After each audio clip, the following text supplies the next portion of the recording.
ସେମାନେ ଯେଉଁ ଦରଖାସ୍ତଟି ଲେଖୁଛନ୍ତି ତାହା କିପରି କରେକ୍ଟ ଓ ଆଟ୍ରାକ୍ଟିଭ୍ ହେଉ।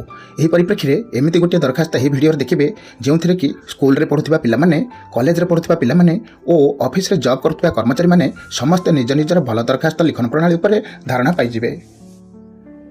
ଯେଉଁମାନଙ୍କର ବୁଝିବାର ଅଛି ସେମାନଙ୍କୁ ଅନୁରୋଧ କରିବି ଶେଷ ପର୍ଯ୍ୟନ୍ତ ଦେଖିବେ, ଧୈର୍ଯ୍ୟ ରଖି ଯଦି ଭଲ ଲାଗୁଛି ଗୋଟିଏ ଲାଇକ୍ କରିବେ, ଯଦି ଭଲ ନ ଲାଗେ ତାହେଲେ ଗୋଟିଏ ଡିସଲାଇକ୍ ବରଂ କରିଦେବେ, କିନ୍ତୁ ଭିଡ଼ିଓକୁ ସ୍କିପ୍ କରିବେନି।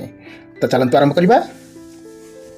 ପ୍ରଥମେ ପ୍ରତି, ସମ୍ପୂର୍ଣ୍ଣ ଓଡ଼ିଆରେ ପ୍ରତି ଅର୍ଥ କ'ଣ ନା ଇଂଲିଶରେ ସେଇଟା ଟୁ।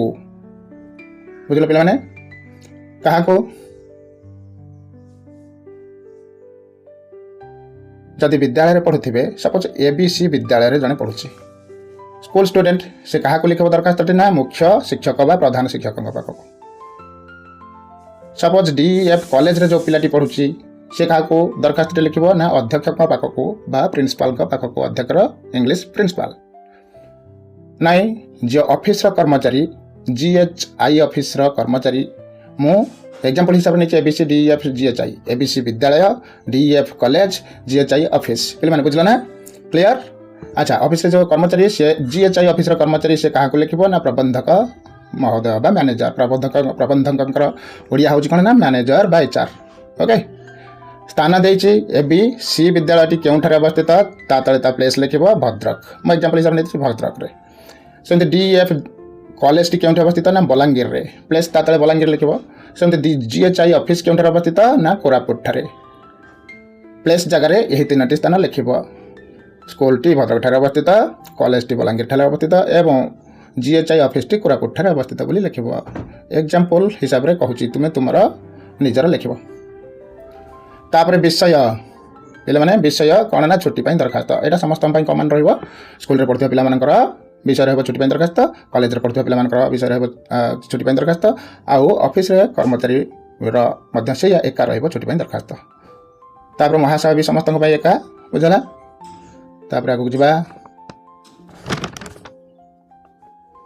ସାଦର ସହ ନିବେଦନ କରୁଛି ଯେ ମୁଁ ଏଠି ନିଜର ନାମ ଅର୍ଥାତ୍ ତୁମ ନିଜର ନାମ ଏଠି ଲେଖିବ। ଓକେ।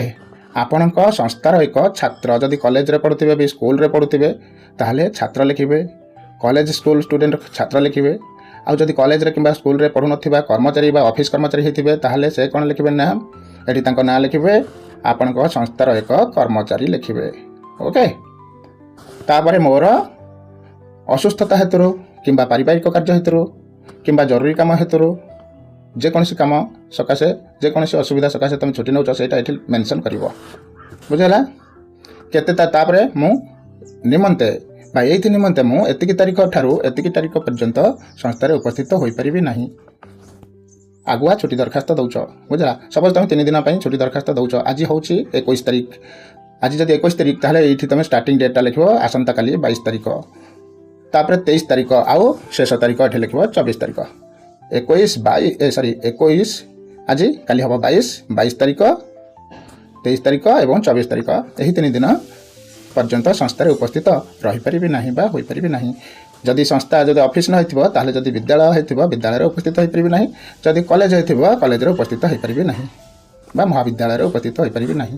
ଲେଖିବ ପିଲାମାନେ ଏଇଭଳି। ନେକ୍ସଟ,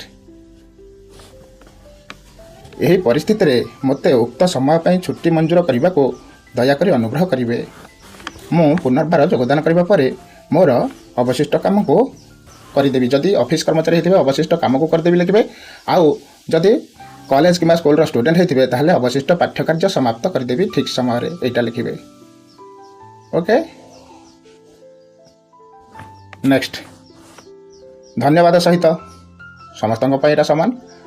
ଆଉ ସ୍କୁଲ ଆଉ କଲେଜର ପିଲା ଯଦି ହେଇଥିବେ ତାହେଲେ ଆପଣଙ୍କର ଆଜ୍ଞାକାରୀ ଲେଖିବେ, ୟୋର୍ସ ଓବିଡିଏଣ୍ଟଲି ଯେଉଁଟା ସେଇଟା ଆପଣଙ୍କ ଆଜ୍ଞାକାରୀ। ଆଉ ଯଦି ଅଫିସ କର୍ମଚାରୀ ହେଇଥିବେ ତାହେଲେ ଆପଣଙ୍କ ବିଶ୍ୱସ୍ତ ଲେଖିବେ। ଓକେ ପିଲାମାନେ, କ୍ଲିୟର? ନେକ୍ସଟ, ତୁମର ନାମ ଏଠି ଲେଖିବେ ତା ତଳକୁ, ଏଇଟା ସମସ୍ତଙ୍କ ପାଇଁ ସମାନ। ବୁଝିଲା ନା ନାହିଁ? ଆଉ ଯଦି ସ୍କୁଲ କଲେଜର ପିଲାମାନେ ହେଇଥିବେ, ସ୍କୁଲର ପିଲାମାନେ ହେଇଥିବେ ତାଙ୍କର ଶ୍ରେଣୀ ଲେଖିବେ ତା ତଳକୁ। ଆଉ ଯଦି କଲେଜର ପିଲା ହେଇଥିବେ ତାଙ୍କର ଡିପାର୍ଟମେଣ୍ଟ, କଲେଜର ବିଭିନ୍ନ ଡିପାର୍ଟମେଣ୍ଟ ଅଛି ସେ ଡିପାର୍ଟମେଣ୍ଟ ଲେଖିବେ ଏବଂ କେଉଁ ଇୟର୍ରେ ପଢ଼ୁଛନ୍ତି ସେଇଟା ମଧ୍ୟ ଲେଖିବେ।